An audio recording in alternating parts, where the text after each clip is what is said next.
você tem que ter as coisas apenas voluntariamente. Né? Tá. E aí? Ou seja, você não pode iniciar agressão contra pessoas pacíficas. Se você não pode iniciar agressão contra pessoas pacíficas, o governo é uma coisa ilegítima, porque o governo ele inicia agressão contra pessoas pacíficas. Você está quietinho na sua casa, você trabalhou. Quando você faz negócio com alguém, você não está iniciando agressão, porque você está fazendo uma troca, você vende alguma coisa, a pessoa te dá dinheiro, tudo voluntariamente. Mas no momento que que você fez isso, o governo ele vai lá e fala, olha só, agora eu quero o imposto aqui, ó. Se você não pagar esse imposto, eu vou usar violência contra você. Eu vou tomar a sua propriedade, ou eu posso até te botar na cadeia, coisa e tal. Então o governo está iniciando agressão contra pessoas pacíficas. Então isso, dentro da ética libertária, isso é uma coisa inválida. Esse é o princípio básico. A parte mais básica, anarcocapitalismo é um termo horrível, tá? O próprio cara que inventou anarcocapitalismo, que foi o Hofbauer, lá em 1951, ele mesmo não gostava do termo. Ele se arrependeu? Ele meio que se arrependeu da história. Ele preferia libertário, porque anarcocapitalista fica muito estranho, tem que explicar toda vez que você fala o termo. Justamente porque não tem nada a ver meio com anarquia e com capitalismo do jeito que as pessoas entendem, né? Uma coisa realmente, uma visão ética da sociedade. Então, ele mesmo não gostava do termo, só que o termo pegou. Então, meio que, depois que o termo pegou, que todo mundo usa esse termo, tu fica numa situação que, como é que você muda isso? Não tem como mudar. Então, agora ficou isso mesmo. Então, a gente explica o que é o anarcocapitalismo. A ideia é essa. É uma visão de mundo, uma visão da sociedade em que você não inicia agressão contra a pessoa pacífica.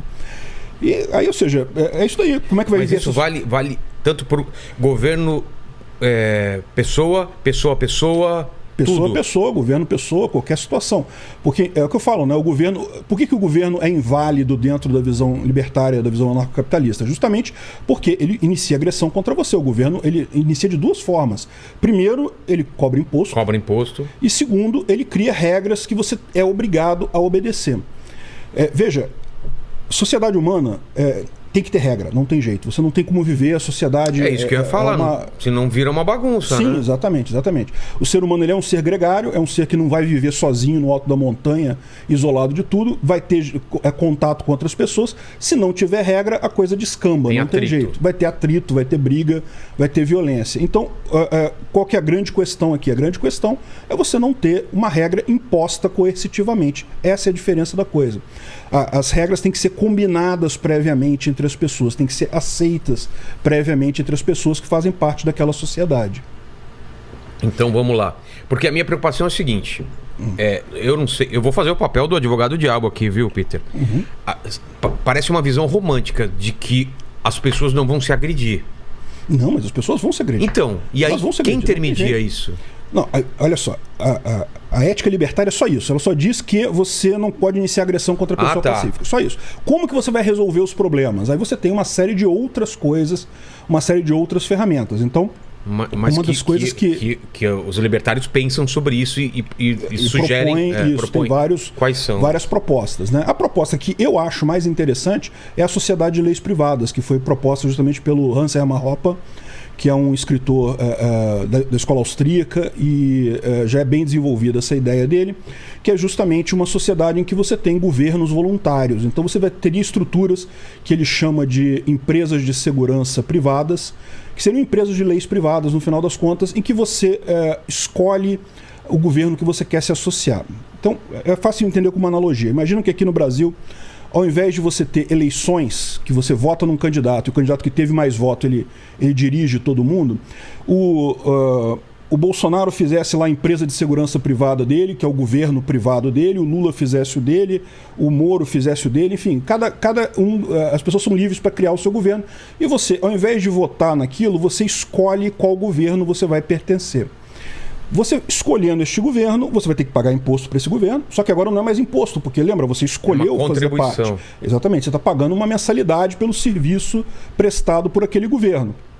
E você está aceitando as leis daquele governo. Então aquele governo ele pode ter, da mesma forma, pode ter uma Câmara, um Senado, um Congresso para determinar as leis, mas por que agora isso não é mais um problema?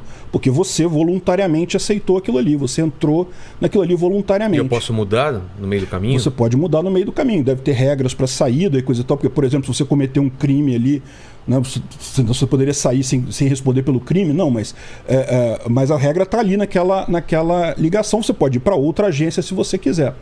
Então, no final das contas, você escolhe qual sociedade de leis privadas, isso é o que ele chama de sociedade de leis privadas. Você escolhe a empresa de segurança que você vai aderir. Repara como é que isso daí é melhor. Isso é melhor pelo seguinte: todas essas empresas, o que elas fornecem para você? A parte básica que o governo diz que te fornece, que é fornecer segurança. A ideia básica do governo sempre foi que ele existe, ele cobra imposto, ele cria um monte de regras para você ficar mais seguro.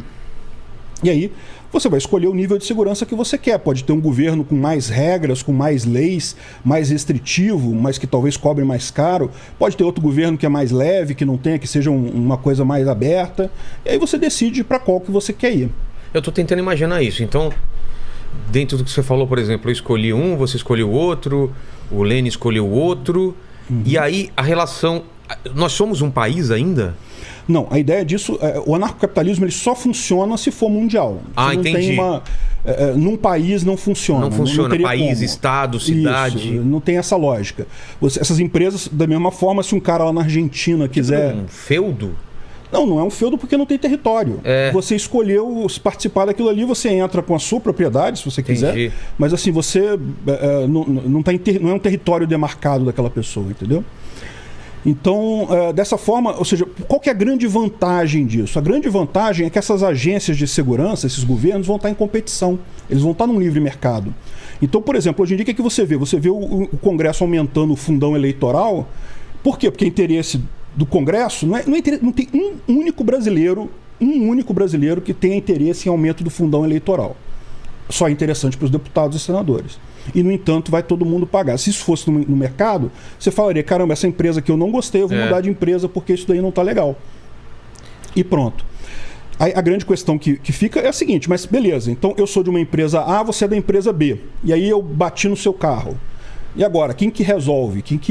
Né? Porque isso é o grande problema no final das contas, né? Como é que você tem...